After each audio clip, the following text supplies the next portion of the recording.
मायबाप अध्याय तिसरा आहे तो कर्मयोग आहे. त्या कर्मयोगामध्ये श्रीकृष्ण महाराजांना आपल्याला श्लोक क्रमांक 10 पासून तर श्लोक क्रमांक 18 पर्यंत सृष्टीचक्र सांगितले. सृष्टीचं चक्र कसं चालतंय याचं आपल्याला ज्ञान दिलं. ते म्हणतात सहयज्ञ प्रजा सृष्टा पूर्वाचे प्रजापती अनेन प्रसविष्यन्तो मे सोतिष्ठ कामधुक. प्रजेचा मालक म्हणजे माया. मायानं आपल्याला तमातून काढून ह्या प्रपंचात आणलं आणि प्रपंचात आणून आपल्याला कर्म म्हणजे संत आणि असंत कर्म सांगितले. तर संत कर्म केले तर संत फळं मिळतात, असंत कर्म केले तर असंत कर्म मिळतात. तर तो इथं गीतेमध्ये श्रीकृष्ण महाराज सांगतात की सहयज्ञ प्रजेचा मालक म्हणजे माया, प्रजेचा मालक पूर्वी कर्मासहित प्रजा निर्माण करून म्हणाला, ह्या प्रजेला म्हणाला या कर्माने वृद्धीला प्राप्त व्हा म्हणजे तुमची प्रगती करून घ्या. हे कर्म तुम्हाला अभिलाषित फळ देणारे ठरो असा हे दिला त्याने, आशीर्वाद दिला तिनं. तुम्हाला हे जे कर्म आहेत हे तुम्हाला अभिलाषित कर्म देणारे ठरो.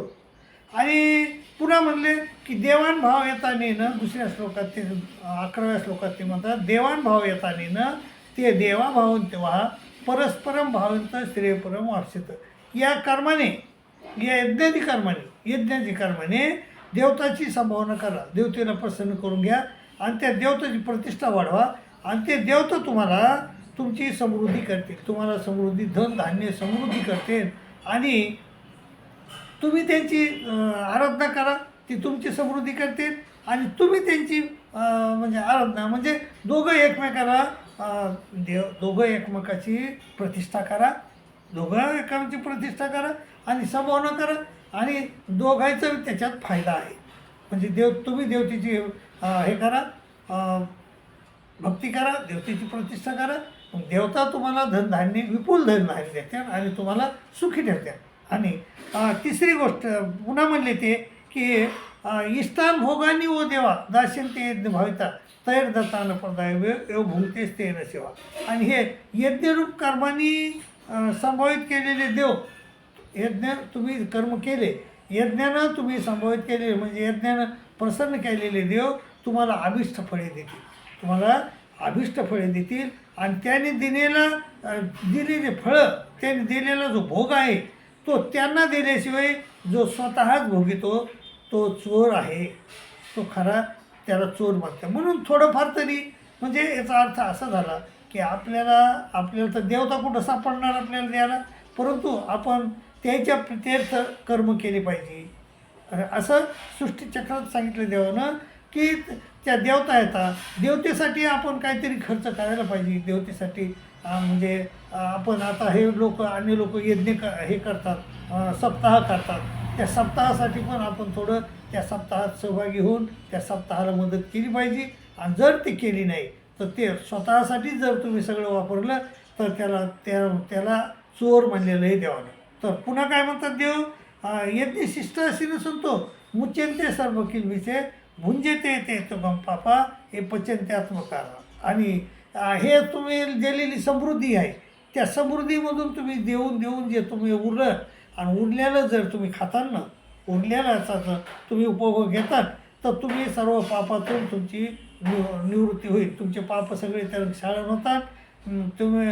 आणि जे स्वतःसाठीच करते ना ते तर पापच खातात. त्यामुळं काहीतरी म्हणजे आपला भारत देश आहे तर भारत देश हा म्हणजे आध्यात्मिक देश आहे. मग त्या अध्यात्माला काहीतरी आपण मदत केली पाहिजे असं ह्या गीतेचं म्हणणं आहे.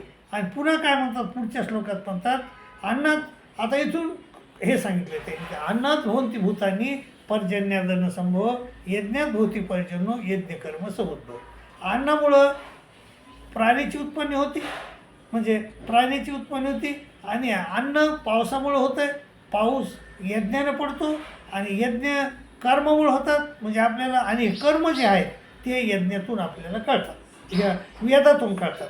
आणि वेद हे ब्रह्मानं निर्माण केलेले आहेत, म्हणजे परमेश्वरानं निर्माण केले, म्हणून परमेश्वर सगळीकडे स्थित आहे असं त्यांचं म्हणणं आहे. अन्नात भवन्ति भूतानि पर्जन्यादन संभव यज्ञात भवति पर्जन्यो यज्ञ कर्म समुद्भव. पुन्हा म्हणतात कर्म ब्रह्मोद्भवमिति ब्रह्माक्षर समुद्भव तस्मात सर्वगतम ब्रह्म नित्यमेद्य प्रतिष्ठा. यज्ञातच काय परमेश्वरानं सगळ्या जगाला अनंत सृष्टीला व्यापलेलं आहे, तसा परमेश्वर व्यापून आहे. आणि पुन्हा म्हणतात, आणि ते म्हणतात शेवटी श्रीकृष्ण महाराज लिहितात त्याच्यात सांगतात की योग प्रवृत्तम चक्रम नानवर्तयती या आघैरिंद्रियाणामो मोघम पासस जीवती. आणि हे सृष्टीचक्र जो चालित नाही ना, तर तो व्यर्थ जीवन जगतो, पापी जीवन जगतो. त्यामुळं ह्या सृष्टीचक्र जो ग्रस्ताश्रमी आहेत, हे सृष्टीचक्र कोणाला सांगितलं आहे? फक्त ग्रस्ताश्रमी लोकांना सांगितलं आहे.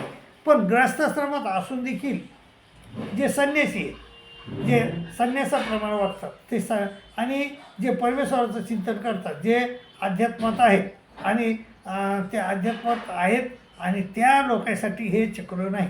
तर ते म्हणले एवं प्रवृत्तम चक्रम नानवर्त येते ते या आघायरिंद्रियाणामो मोघम पाससली होती. पण जे संसारच करतात, सांसारिक आहेत, ते परमेश्वराकडे काही परमेश्वराच्या याला जात नाही, देवतेकडंच करतात देवतेचं. तर तशा लोकांना हे चक्र चालू करायचं आहे.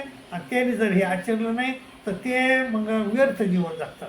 परंतु जो परमेश्वराचं चिंतन करतो, परंतु परमेश्वराच्या चिंतनात घडून गेलेला आहे, जो काय स्तोत्मूर्ती रेवस्या दात्मतुप्तच्च मानवा आत्मनेवच संतुष्ट तस्य कार्य निवृत्ती.